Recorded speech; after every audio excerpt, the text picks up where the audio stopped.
What is up, everybody? Welcome back to the channel and another video. It's been quite some time that we've been here working on my car. In fact, it's been quite I would say almost 40 days that I haven't had my car. But hey, I wanted to come back and just kind of share with all of you what happened to my car. And meanwhile, I'm gonna install back the strip bar, the intake, and just kind of talk to all of you about what really went on. So let's get to it.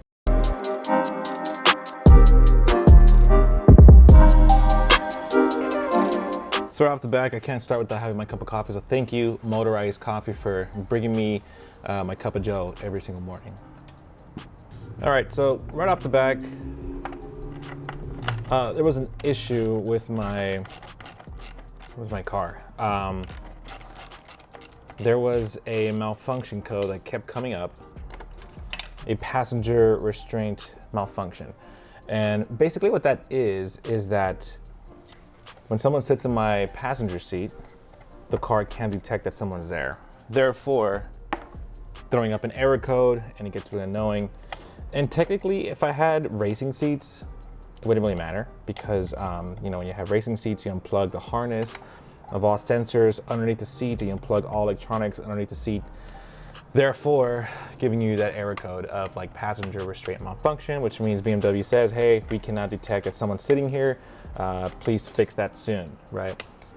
Regardless of the fact, it's confirmed that the airbags will still deploy regardless if someone's sitting there or not, or if the car cannot detect somebody. It's just, I had to confirm it. So I took it to the dealership, gosh, maybe 7 times to the dealership for that same error code.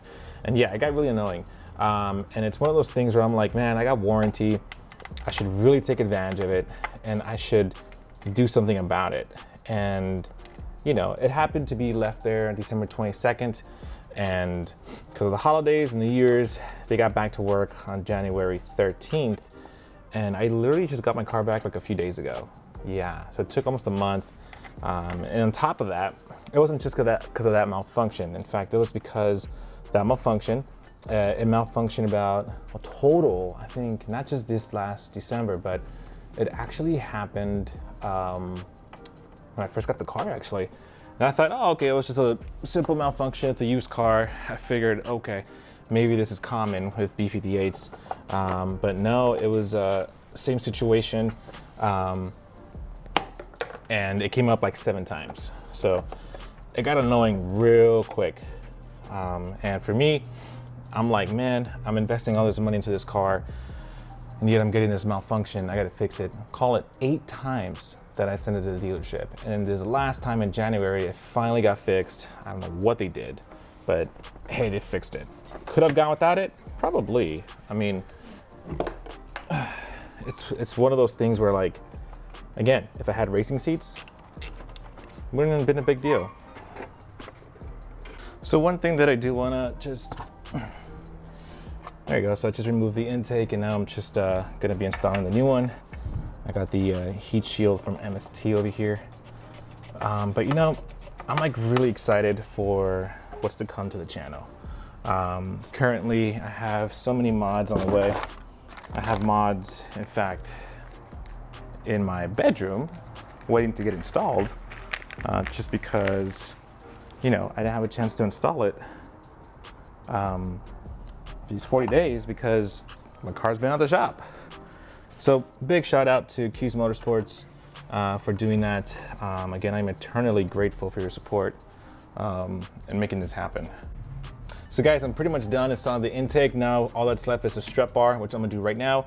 It's a pretty simple process, but hey, I wanted to say thank you to all my supporters out there for just sticking it through and continuing to follow me in my journey on building this 440i Grand Coupe. Yeah, it's been a while. Expect more videos to come. And you know, if you have any requests, any questions, throw a comment below because I love taking your comments and featuring it as a video, really, to make it more personal. But there's a lot more things happening to the channel, a lot more things happening to this build. I have lowering kit in my home just waiting to be installed.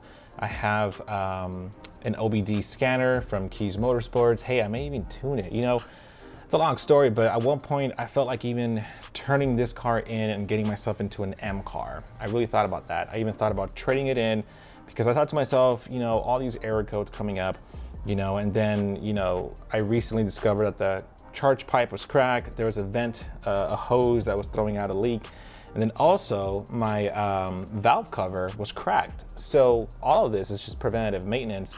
And thank God that I have warranty, because warranty was able to cover all of those expenses. And the valve cover itself from BMW is about $600. The charge pipe from BMW is about $300.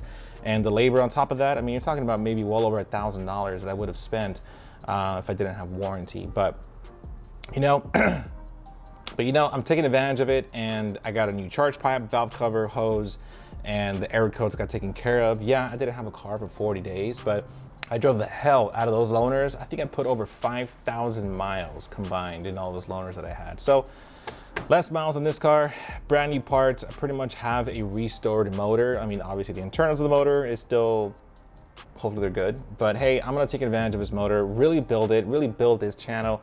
And hey, who knows? I may put in a Pure 800, I may tune it. Gosh, there's so many things I want to do to this car now that I've decided finally to just keep it, go through with it, and continue on with the build. But guys, thank you so much. More B58 content coming your way.